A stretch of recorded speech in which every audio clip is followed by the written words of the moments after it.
So the question in the last section was how to replace the elite story, which is a welfare state for the rich, with our own compelling story.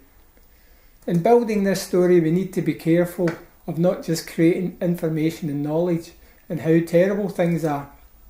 If the story is to sustain a movement, it will need to include as many of the overlapping issues of what has worked, as well as successes, to be placed firmly in the context of what we're trying to achieve.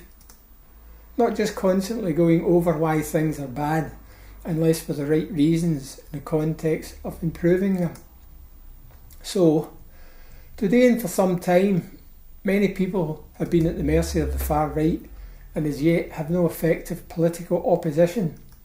In the words of a union organiser, we're fighting a brutal class war that has been ongoing most of our lives and we're losing. Capitalism fights with everything they have and they have most of the resources, but we have most of the people. But here's the thing, as bad as it gets, we also know how to win this war, but we still lack many of the fundamental organisational skills needed to build a transformative movement. One that is built around the many people we will need if we are to set things in motion.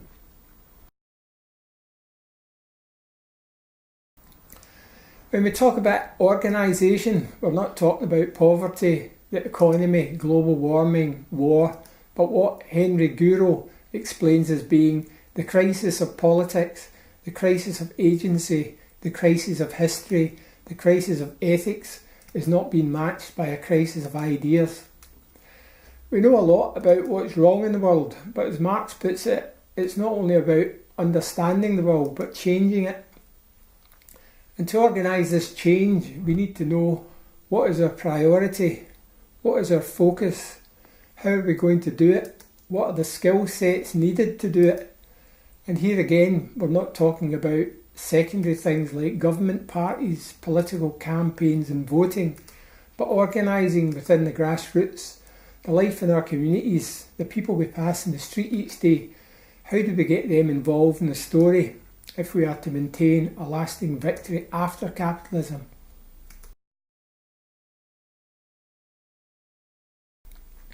We need to think about what learning is needed to do this. What learning was involved when workers took control of production in the Upper Clyde shipyards, when young apprentices in the same places on many occasions organised, won important concessions on their own, when the women of Glasgow fought the landlords in the 1915 rent strikes while their men fought a war, and the many experiences of all generations hidden in the vaults of working class history, the history of the unknown who learned through struggle and involvement to achieve the many social advancements and resources that have been free to all, rich or poor, that people of my generation have enjoyed all of their lives and are now watching being destroyed by the greed of the rich, many viewing this scene from the comfort of the privatisation of our used-to-be social utilities. And we maybe need to ask, when did we stop mentoring our young in this history, and perhaps about how these past generations learn to face their problems and their fears in relating to what's happening today. In building a compelling story, we need to be aware of history to understand where we have been, where we're at, and importantly, where exactly do we want to go. Part of the answers of our organisational failure, we could say, lies in we lack the cohesion and strength of big unions like in our industrial past and the dense populations of our cities that we could build on. Now our workforce, communities and population have been scattered to the four winds, alienated, isolated, marginalised. This is a different battleground from past struggles.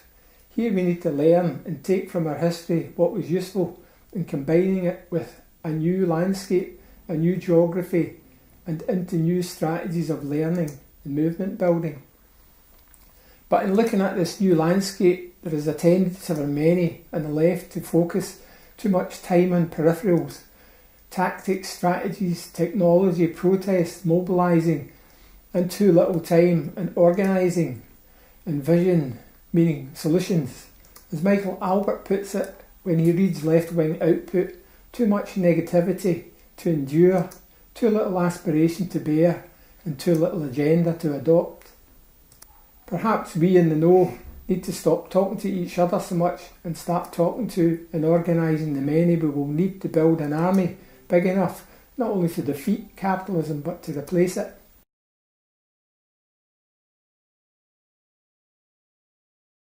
Spending time on organising organic gardens and community projects are nice things, but we need to be looking at how do we discover that organic leadership and deep relationships in our communities and workplaces that will both carry ordinary people through their day-to-day worries, but also will encourage them to join a struggle and help to make a better life for themselves. Our biggest worry really is not the destruction of neoliberalism. It is well on its way to doing that itself. It is what we replace it with, or to put it another way, if the biggest amount of our energy is in bringing down capitalism, how do we plan to stop it repeating itself if we win? By throwing our hat in the ring and voting for a party who promises everything within the same political structure that took everything away. And negative solidarity in what we dislike does not dismantle elite institutions and replace them with representative institutions that define our vision for a new world. Only we can do that after we define what this world should look like. The problem arises when so many still cling to these broken systems to solve their problems, systems that have been completely hollowed out to serve corporate greed, but on the outside are still wearing the face of serving people's needs.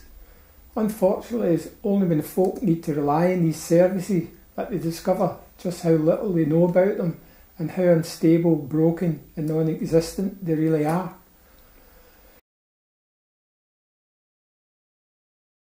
If we look at it this way, strange if we imbue in our children moral principles of friendship, fairness, watchfulness, playing, learning together with their peers, while we ourselves live in such a broken society. Children see the world as an adventure.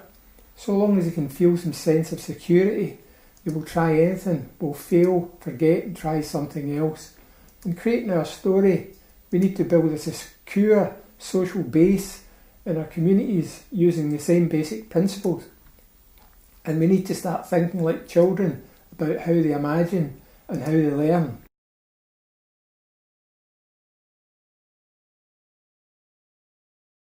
As Buckminster Fuller reminds us, you never change things by fighting the existing reality. To change something, you need to build a new model that makes the existing model obsolete. There is no shortage of the barriers we will face going about this, like money, non-value, negative solidarity, political colonisation, fraud, and the many horrendous practices that have drawn us towards separation. But as they say, you cannot take down a master's house using the master's tools, nor being subservient to the master's values. Karl Marx many years ago warned us of the outcome of relying on money for social direction.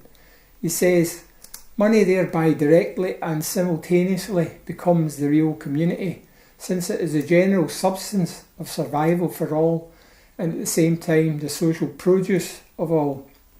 He was right. Money has become all, even the social produce of our education system and most of what we work for.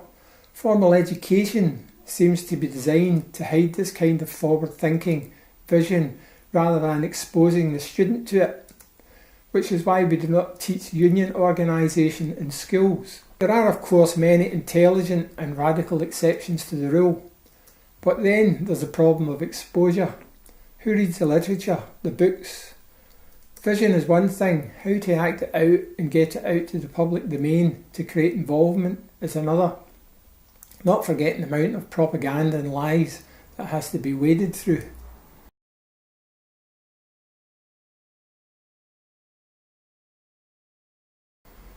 Unless our story can be available, can translate to people's experience, we only have stories, but we will not build a movement, they will not build the organisation that will be needed to challenge institutional power.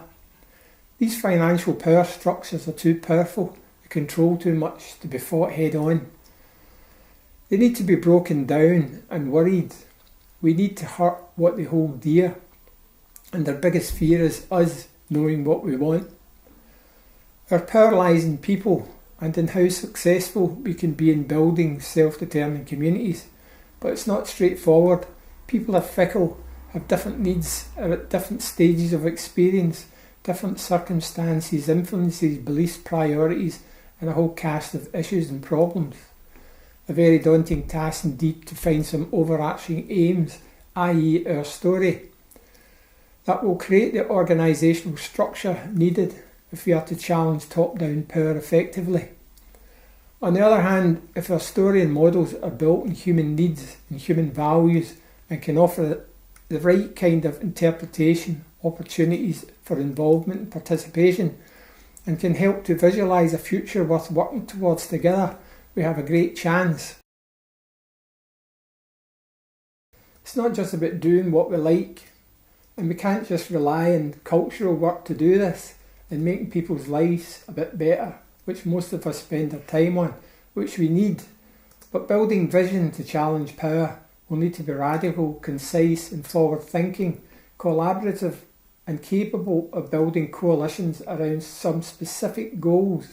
And this work will need to drive us into the communities and start to tackle the deep base organisation needing done there, driving a wedge between the propaganda of the tabloids and corporate media and encouraging of folk to engage in public life, in localised place-based education and building community structure.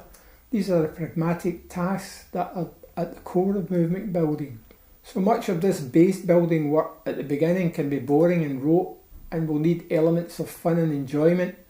Many avoid this important work or avoid it for more creative outlets so they can just get on with getting things done. But it needs to be remembered, artistic pursuits and such like can also be more effective in pushing the neoliberal agenda and cultural pacification as it does to promote community cohesion towards any kind of self-determination and agency. But imagine what could be achieved when these things are connected to wider goals.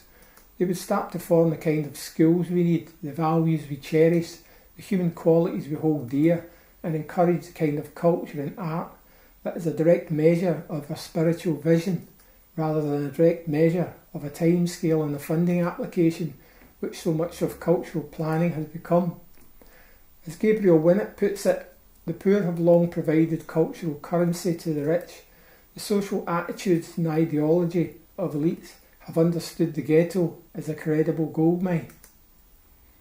Therefore, we have to make sure our culture work is part of the struggle for agency, not a distraction from it.